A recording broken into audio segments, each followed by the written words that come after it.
বন্ধুরা সবাই কেমন আছে? আশা করি সবাই ভালো আছে। এই দেখেন কচু শাক ঘন্ট করবো। কচু শাক ঘন্ট কী করে করবো? অল্প একটু ইলিশ মাছের কাটা আছে, সামান্য একটু। এই দেখেন জলটা আমার গরম হয়ে যাচ্ছে, একটু লবণও আমি দিয়ে দিলাম, মাছটা কমিয়ে দিয়ে আপনার সঙ্গে একটু গল্প করে দিলাম। আমি এটাকে ভাপ দেবো। তো মাদার্স কিচেনে আপনাদের সুস্বাগতম। আমি এটাকে ভাপ দিয়ে নিয়ে তারপরে আমি রান্না করবো। কারণ এই যে শোলা কচু নাকি পানি কচু আছে, এটা হচ্ছে ওই শাক। এ বাড়ির থেকে এক ছেলে রাস্তায় নিয়ে আসে, ওর কাছ থেকেই আমার নেওয়া। আমার বাড়িতেও আছে, তবে এইটা নাই। আমার বাড়িতে ওই যে সেই ক্যাবলা নাকি মৌলবী কচু, ওইটা আমার বাড়িতে আছে। তাই এই শাকটাকে আমি ভাপ দিয়ে নিয়ে তারপরে আমি হচ্ছে রান্না করবো। ভাপ দিয়ে নিয়ে আমি হচ্ছে ঢেকে দিয়ে দিলাম একটু ভাপ দিয়ে। দেখি কতগুলো আমার কচু শাক সিদ্ধ। হ্যাঁ, দেখুন কচু শাকগুলো না খুব সুন্দর ছিল, একেবারে কচু কচু শাক। তো দেখুন জালে দিয়ে একটু সময় ভিতরে দেখুন কি সুন্দর সিদ্ধ হয়ে গেলো।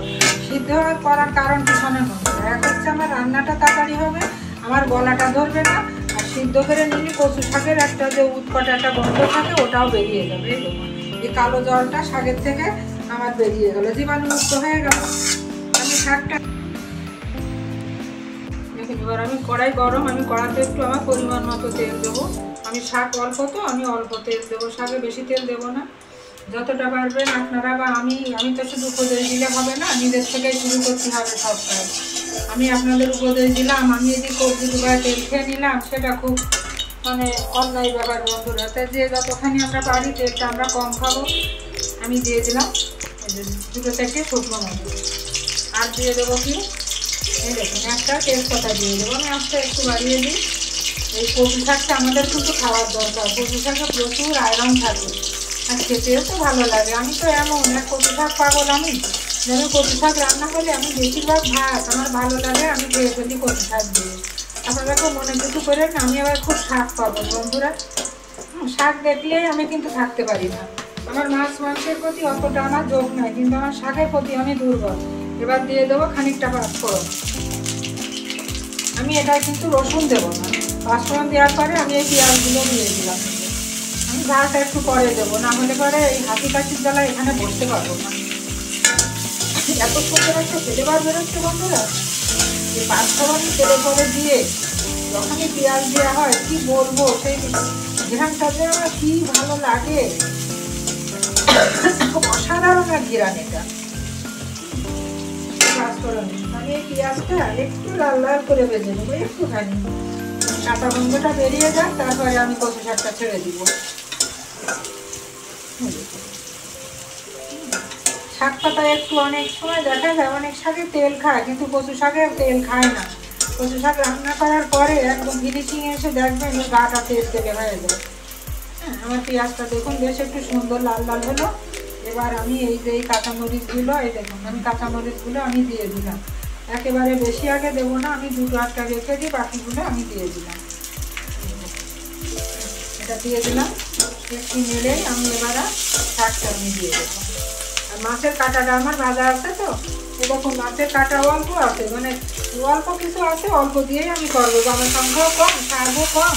আর একটা কথা বন্ধুরা, হ্যাঁ, আমরা যারা সাধারণ মধ্যবিত্ত মানুষ, আমাদের ইচ্ছা করলেও অনেক কিছু আমাদের সংগ্রহ করে চলতে হয়। কারণ কি ইচ্ছা করে অনেক কিছু, এটা দিয়ে এটা পাবো, ওইটা তো ওইটা পারবো, কিন্তু অনেক সময় আমাদের হয়ে ওঠে না, আমরা পেরে উঠি না। তাই মনে করেন কচু শাকে কাটা অল্প কাটা ছিল, আমি লাউ ঘন্টে দিয়ে দিলাম আর এই কচু শাকে দিয়ে দিলাম।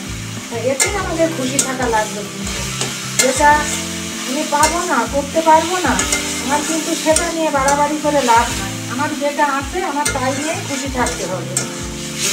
অন্যের কিছু দেখে আমাদের কিন্তু ছটফট করে মরলে হবে না। আমার নিজের যা আছে তাই নিয়ে আমাদের ভালো থাকা লাগবে।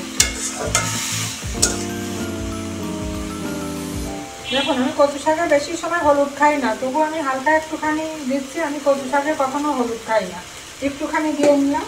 আর আমি লবণ, আমি হালকা একটু লবণ আমি দিয়ে দেবো, আর লাগে যেটা আমি পরে দেবো।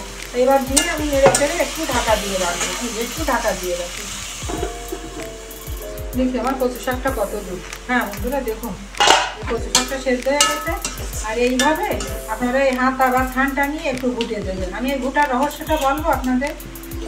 গোটা মানে ঘন্ট, এই যে কচু শাক ঘন্ট যেটা আমরা বলি, তাল কুমড়ো ঘন্ট, লাউ ঘন্ট, মিষ্টি কুমড়ো ঘন্ট, ঘন্টর একটা আমরা শব্দ বুঝতে পারি, আমরা যারা বুঝি ঘন্ট মানে কিন্তু গোটা, গুটে না দিলে ঘন্ট হবে না।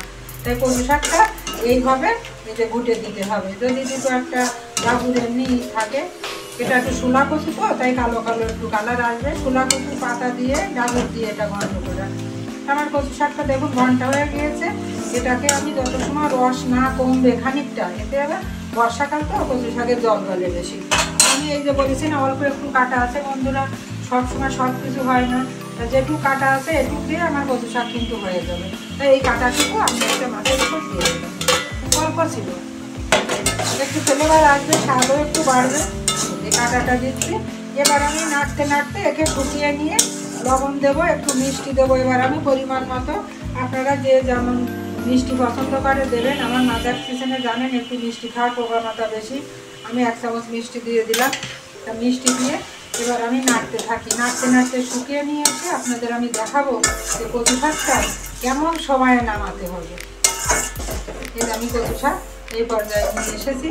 এবার আমি হচ্ছে নামিয়ে নেবো কচু শাকটা। আমি গ্যাসটা অফ করে দিই, অফ করে দিয়ে এই যে আমি রেখেছিলাম এখানে দুটো একটা ঝাল রেখেছিলাম, এই যে কাঁচা ঝালটা দিয়ে দেবো একটু ফ্লেভারের জন্য। এখন এর মধ্যেই আমি এরকম করে কাঁচা ঝালটুকু আমি দিয়ে দিলাম। এটা একদিন আপনাদের নারকেল দিয়ে রান্না করে যেটা আমরা খাই, বাদাম দিয়ে নারকেল দিয়ে, সেটা খুব সুন্দর লাগে। একদিন আপনাদের সঙ্গে আমি না হয় শেয়ারই করবো সেটা। আমি কচু শাকটা এবার নামিয়ে নিলাম। মাছ ভাজা তেল থাকলে ভালো হতো, মাছ ভাজা তেলটা কাল খেয়ে ফেলা হয়ে গিয়েছে, এই জন্য আজ আর মাছ ভাজা তেলটা দিতে পারলাম না। কিন্তু মাছ ভাজা তেলটা দিলে শাক খুব সুন্দর একটা স্বাদ লাগে, শাক এত সুন্দর লাগে বন্ধুরা। আপনাদের কাছে আমার অনুরোধ, আপনারা যারা আমাকে ফলো করেননি তারা আমার পেজটি ফলো করবেন, লাইক কমেন্ট শেয়ার দিয়ে আমার পাশে আপনারা থাকবেন। আর যারা আমাকে ফলো করেছেন তারা আমার লাইক কমেন্ট শেয়ার দিয়ে আপনারাও আমার পাশে থাকবেন। আমার ইউটিউব চ্যানেলটি আছে, আপনারা প্লিজ একবার ঘুরে আসবেন, সাবস্ক্রাইব করবেন। আর যেভাবে ভালোবেসে আমার পাশে আসেন সেইভাবে ভালোবেসে আপনারা প্লিজ প্লিজ আমার পাশে থাকবেন। আর এই আমার রেসিপিটা যদি ভালো লাগে আপনারা করে খাবেন এবং আপনারা শেয়ার করবেন, যাতে এই রেসিপিটি অনেকেই হয়তো এই শাকটা পারেন। তবু আমি বলি এক একজনের রান্নার ধরন এক এক রকম, তবু আপনারা আমার বন্ধু হয়ে আপনারা সেই কাজটা করবেন। আশা করি এটা আমি আপনাদের কাছে আশা করি আমার হয়তো ভুল না বা অন্যায় না। তাই দেখুন, সবার জন্য রইল মাদার্স কিচেনের পক্ষ থেকে শুভকামনা।